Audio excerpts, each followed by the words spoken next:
Hey friend, I hope you are having a fabulous day. Welcome back to Ask Angie. This is the place for marketing newbies, entrepreneurs, or even seasoned professionals to learn more about marketing, level up your skills, and really make the most out of your marketing efforts. So today we're going to talk about 5 things you can do to handle bad reviews properly and really minimize any damage from bad reviews.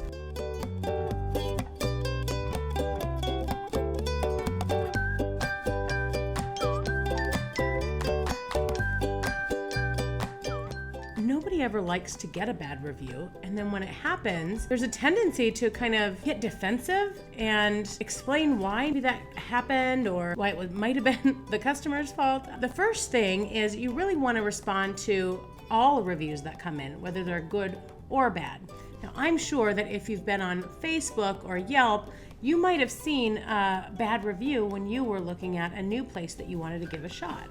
I think people expect, in fact, I know people have come to expect that not everyone is going to be happy. And if you're in business, I'm certain you've got some feedback before of somebody who wasn't exactly thrilled with the product or service that they had from you. That's okay. And I think people really understand not everybody's going to be happy. However, if you did go to Facebook or Yelp and you noticed that there were a number of bad reviews that had never been addressed, you really don't have any idea how that business is going to handle an experience that doesn't quite go the way it was planned. Now, sometimes it could be a customer who just isn't going to be happy. Other times there could have been something that isn't the normal experience that you want your customers to have. Now, it's really important then that you address all of your customer feedback so people can see that if they aren't happy, that you're the type of person that's going to go back and make it right. Number 2, always be friendly and polite. Now, I know that this can be hard, especially if you had a really difficult customer or somebody who might have been being kind of a jerk or had an attitude and just wasn't pleased with something, and that's the way that it's supposed to go. We can have a tendency to get a little bit defensive about things like that. I understand, but we don't want to do that on a review site or with a customer, okay? Number 3, you want to thank every reviewer for their feedback.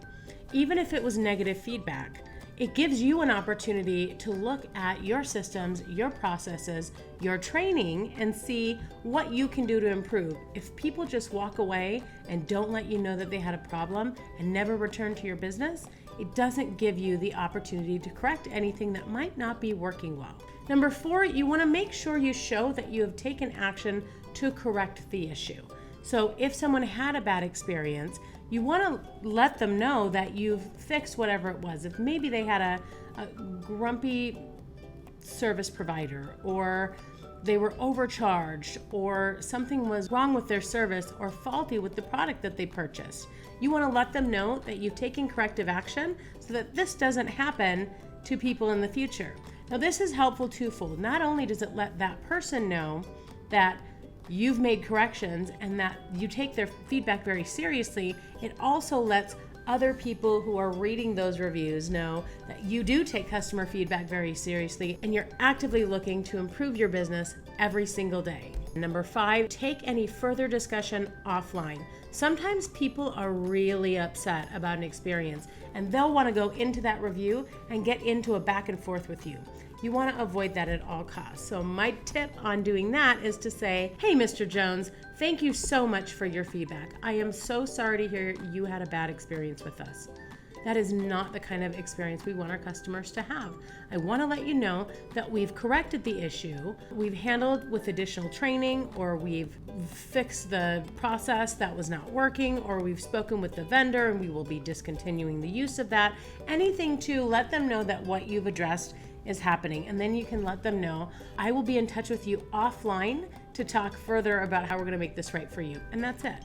Right? And then if they get into a back and forth, you can always reference that you're speaking to them offline, and then you don't have to have this kind of battling, duking it out in front of potential customers. Now, I would say the big exception to this is if there's fake or fraudulent review, that's definitely not the way that you want to handle that. And most review sites like Yelp or Facebook, Google actually forbid any kind of fraudulent or fake or personal attacks in any kinds of reviews like that.